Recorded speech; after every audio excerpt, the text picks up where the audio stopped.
Ladies and gentlemen, I am Yusril. It is the 17th of October and welcome once again to the Dyson Joint Command Reputation track. I have hit Tier 2, so a couple of things to take care of. First off, let's collect the reward. So we have ability to transfer allied space. Hang on, I could have sworn I had that already. And another reputation ability point. So what we've got to choose between here, 10% crit severity and 5 all damage bonus resistance. That honestly is another no-brainer, because frankly the new crit seeking consoles are going to make crit heavy builds a lot easier and a lot more attractive.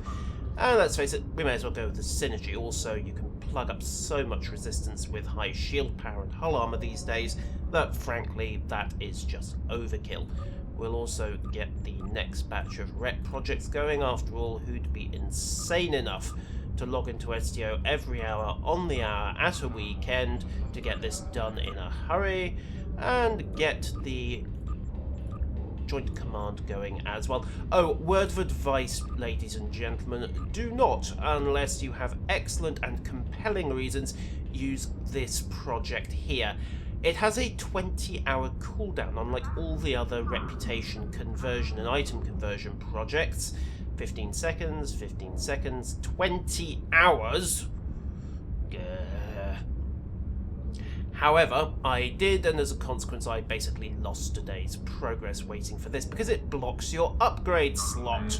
I was 20 hours behind having to upgrade to tier 1. I'm not in a rush, honest. So, what do we have in the store? Right, so, Mark 12 Science, we had those to begin with. Come on, give me the... There we go. Catch up, please, catch up. So, Mark 12 Protonic Polaron Dual Pistols. You notice we've got double crit D or crit D and dot. Third upgrade, rather, is of course the Protonic bit. So, what do we have? Damage, KB3. They've pretty much covered their basics, haven't they? Just about every conceivable combination of crit D, knockback, and dot 3. Stun pistols, wide beams, compressions. Basically, if you wanted pistols, rifles, or assault weapons, Mark 12 on the, well, I would say cheap, but that's still a day and a bit's worth of dilithium refining you're using there. Then, well, here's how you gear up an away team in a hurry, and to fairly high standard, it has to be noted. We also have Dyson equipment requisition, so energy signature, dampener, polaron, and anti-proton resist. That's not too shabby. Bear in mind that mousing over like that doesn't show you everything. So you also get the 2.3% defense. Again, questionable, given that just moving at full speed takes you from minus 2.3 to plus 66 defense. Let's see what's in the other box. And a shield refrequencer. Yay, as though we weren't drowning in those already. Right, flog both of those for cash. Quick and easy, 15,000 credits. Yes, I know I could have got more by going to a vendor. What can I say? I can be lazy at times. Honestly, we can get across hundreds of thousands of light years. Well, alright, tens of thousands. It's only 30,000 to the sphere. But only so long as I'm sitting down. Right, so, unlikely neighbours. Let's go to the science lab in Joint Dyson Command. Transporter room, 1 to beam up. And of course, hit the transport, like I said. Lazy. Sphere allied space. Now, is that tier 1 allied space or tier 2 allied space? I have no idea. Let's find out. Is there even going to be a difference? No. Hello, boys and girls. Did I just come on at a 90-degree angle to the gate? Yes, apparently I did. Anyhow, on over, abuse impulse, and evasive maneuvers, and off we go.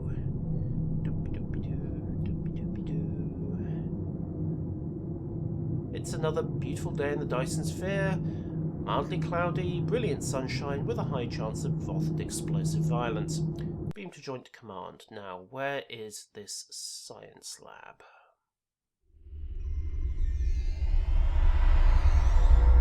Right, quick check of the map.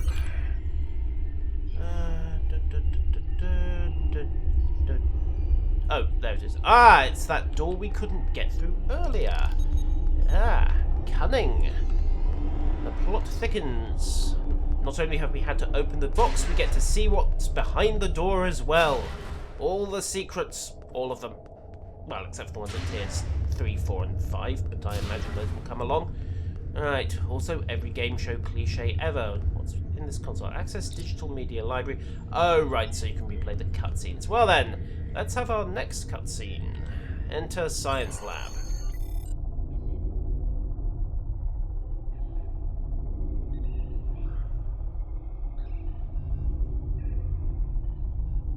I was pleased to receive your message, even if I have to keep this conversation a secret from everyone I know. There are many topics that have been deemed controversial and off-limits. Inquisitors examine our work on a regular basis, but questions need to be asked if we are to maintain any sort of scientific credibility.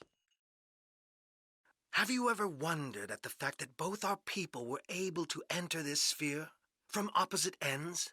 That we could move through halls, through rooms, through entire buildings without finding another living thing? Until we encountered one another. The Ministry of Elders would have me publish papers claiming that this sphere was created by our ancestors. But why would they abandon this place? Why would anyone abandon this place? As far as I can tell, this place was commissioned but not built by a race called the Iconians. A war forced them to abandon their home in favor of this more strategic location. Imagine how many fleets of warships could fit inside here, fed by food grown on thousands of hectares of carefully constructed surfaces, powered by the entire energy of a star, and all waiting to ambush from the dark space of the night sky. The Voth are not warmongers. We have taught doctrine to weaker species, but weapons are usually not required. When the Voth have encountered opposition, we have resisted attempts by others to add us to their own ranks. Fights between evenly matched adversaries tend to be futile. A sphere might convince some that the odds have shifted in our favor. Which brings us back to my first question. Why did the original inhabitants of the sphere leave? Did they feel safe and pick a fight against a superior enemy and lose? Or were they forced to leave by some internal flaw in their fortress? We may all be doomed to the fate of those who lived here before if we aren't careful. End of file.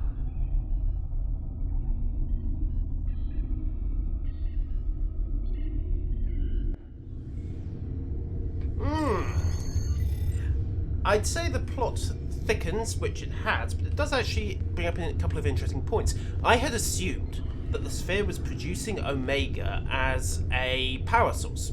As we all know from the Voyager episode in which it first appeared, Omega is incredibly, incredibly powerful. A single molecule has the oomph of a warp core behind it.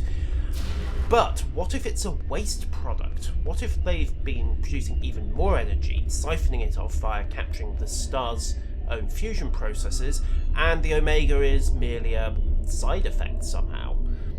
Also, the Voth are clearly and utterly completely nuts. So, where to go from here? Well, obviously tier 3 has to be ground up. Let's see, that gives us 32,500 reputation, that's 17,000 rep at current progress, 2,000 a time. That's going to be about 5 or 6 days of grinding, maybe less. So that should be up for next weekend, if not before. Another interesting point, of course, is that we know the Iconians did lose their war. At least we always assumed that they did. Remember, Iconia has been bombed back to the bedrock. Bopped back to the bedrock? The power of dance, ladies and gentlemen. Bopping as a method of warfare. No, I don't mean you Klingon guys driving birds of prey either. Or Romulans, for that matter. Ladies and gentlemen, I think that is as far as we shall take the rampant speculation today. I have been Yusril. That has been Dyson Sphere Tier 2. Like, subscribe, social media if you can and think it might be useful. And until next time, farewell.